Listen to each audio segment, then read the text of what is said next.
ngeen ne autonomisation de la femme moo mën a xeex li nga xamante ne mooy violence féminine. autonomisation de la femme rek doyul wante dafa bokk ci li nga xam ne jigéen ñi fi mu toll nii moom la ñuy laajte ndaxte suñuy xool ci Nana Benz yi bokk à travers l'Afrique xam nañ ne jigéen yooyu yàgg nañ nekk milliardaire wala dañ bokk ci jigéen ñi njëkk a nekk milliardaire ci Afrique bi surtout côté Afrique de l'Ouest te suñuy xayma di seet ndax foofu am na ay violence ci seen biir kër gis nañ ne ne que amul ay jigéenu Nana Benz yoo xam ne dañ leen di dóor donc dañu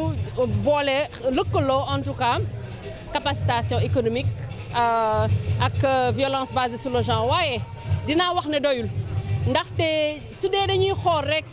problématique u jigéen ñi à travers le Sénégal yëpp xam nañ ne jigéenu àll bi soxla nañ suuf donc jigéenu àll boo xam ne mën na liggéey am na intrant te amul suuf defe naa ne kooku économique boobu doyu ko suuf si am na importance loolu ci jigéenu àll bi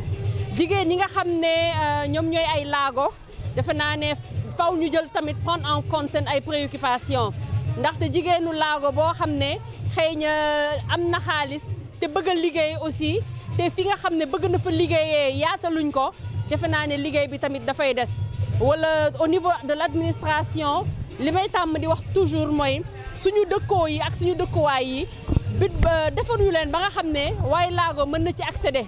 donc defe naa ne jar nañu xoolaat bu baax suñu kër yi te léeg-léeg sax ñu ubbi école def ko ñetti étage wala ñeent xale yi nga xam ne dañ bëgg a jàng nekk ci béquille wala nekk ci chaise roulante ñooñu defe naa ne même soo amee xaalis sax te nar a accéder école classe ba nga xam ne da nga fa nar a nekk su fekkante yombaluñ la ko dafa naa ne du doon yomb donc capacitation économique bi am na solo wante am na ci yeneen yoo xam ne moom la àndal loo xam ne su àndul defe naa ne jigéen ñi door beeg méttit biñ leen di méttital dina fi des ba léegi te man defe naa ne li am solo tamit il faut que ñu fàttaliku ne violence faite aux femmes du viol bi rek ak dóor bi ndaxte jigéen yaa ngi fi nekk ci instance de décision yi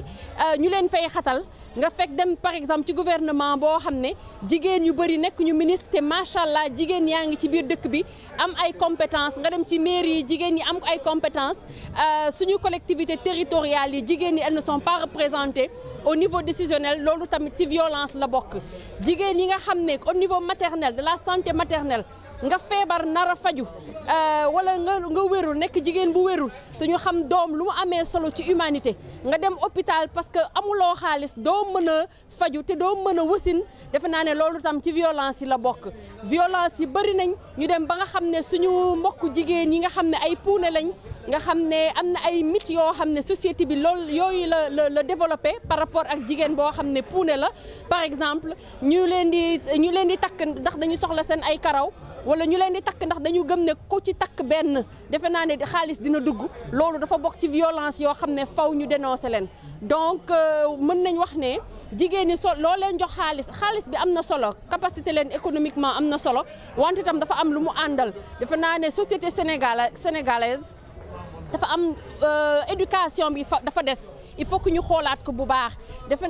am na temps yoo xam ne bu ñuy wax ne nit dafa am éducation dañ doon wax ci yar bi nit mën na bañ a jàng sax mën na bañ a am lijaasa mën na bañ a jàng alxuraan wante su dugg see si biir kër gi nga gis ci moom yar ak teggin goo xam ne da nga koy bëgg a jox sa doom donte amul dara tey jii dañu gis société sénégalaise dañ ko tabaxee neneen donc société bi si boppam lañ nar a xoolaat valeur yu nga xam ne moom lañ doon tiitaroo si suñu maam yi ci këru diine yi kër yëpp defe naa ne faw ñu indiwaat valeur yooyu xoolaat société bi yëpp nu mu tëddee c'est très important. est-ce que yéen ngi bàyyi xel benn li nga xam mooy violence bu bees bi nga xam ne xew na violence bi nga baal li nga xam mooy nouvelle technologie yi. parce que am na jigéen yoo xam ne say victime la. waaw est-ce que yéen a bàyyi xel ci xeex bi parce que du leen dégg ngeen koy tudd parce que am na ay victimes aussi si ay jigéen ci loolu. victimes yi moom kenn mënul suñu leen di commencer tàmbale du ñu jeex. sànq maa ngi doon wax ci jigéen ñi nga xam ne ñu ngi nekk instance décisionnelle fa laay tàmbalee yàkkamtewuñu lu dul nit nekk ci situation boo xam ne xaw na kawe tuuti fa mu newoon ñu fàttali ko démbam dañ ko koy fàttali ci bind yi fàttali ko ci internet bi fàttali ko nag ci ak ay kaddu yu ñaaw def naa ne loolu il faut que ñu seetaat ko su ma weesoo sax jigéen ñi nga xam ne ñu ngi instance décisionnelle léegi wax ju ñaaw ji dafa bëri te nit ñi ndëgam xam nañ ne que mën nañ wax ju ñaaw ci biir laqatu nga dem ci internet bi benn article tege nit mën na bind waxal nit ki lu ñaaw loo xam ne daf koy sosal donc ñëpp di ko wasaare defe naa ne loolu tam dafa am lu am solo loo xam ne nan nañ ci liggéey donc violence bi ci réseaux sociaux yi nga xam ne mu ngi gën di ñëw il faut que ñu bàyyi ci xel il faut tamit ay matuwaay yu dëgër ñu teg ko ci nga xam ne képp ku ko def am na sax d'ailleurs defe naa ne implémentation bi rek moo des te ñu bëri xamuñu ne que ku la siiwal ci siiw goo xam ne defoo ko mën nga ko yóbbu ci yoon te yoon dugal ko en tout cas fi mu ko nar a dugal. bi ngeen jëlee ji ko di jox ñi nga xam ne ñooy organisation de femmes ak léegi bilan bi mën nañ xam ci ñaata la toll maanaam koppar bi ngeen ci jot a dugalam ak léegi. fi mu toll ba léegi xëy na mën naa ne ëpp na 100 millions.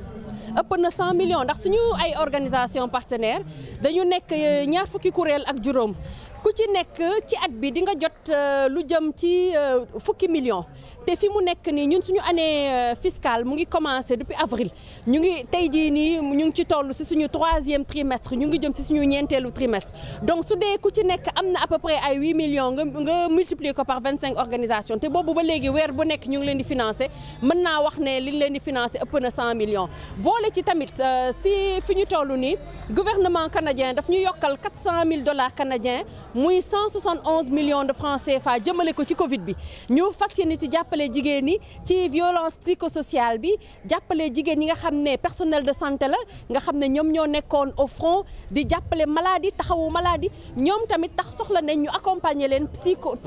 de façon psychosociale ñu fond boobu tamit ñu ngi ko jagleel sensibilisation bi ndaxte fi mu nekk ni ñu ngi am 2e vague bëgg ñu yegg fi nga xam ne fa lañ yeggoon bii passé ñu ngi ciy indiwaat beneen vague de sensibilisation ba pare nag beral ci jigéen ñi loxo ci accompagnement économique bi sànq fi wax naa fi ne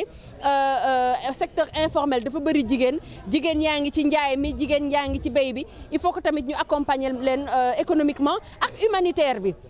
fond boobu dafa bëgg ceeb yeeg diwleen yeeg saabu yi nga xam ne ñu ngi ko fi doon joxe ñu indiwaat ko ndax am na ñoo xam ne xëy na jotuñu ci woon wala am na ñoo xam ne ba léegi soxla nañ ko donc ñun fi mu nekk nii daal ñuy sant gouvernement du Canada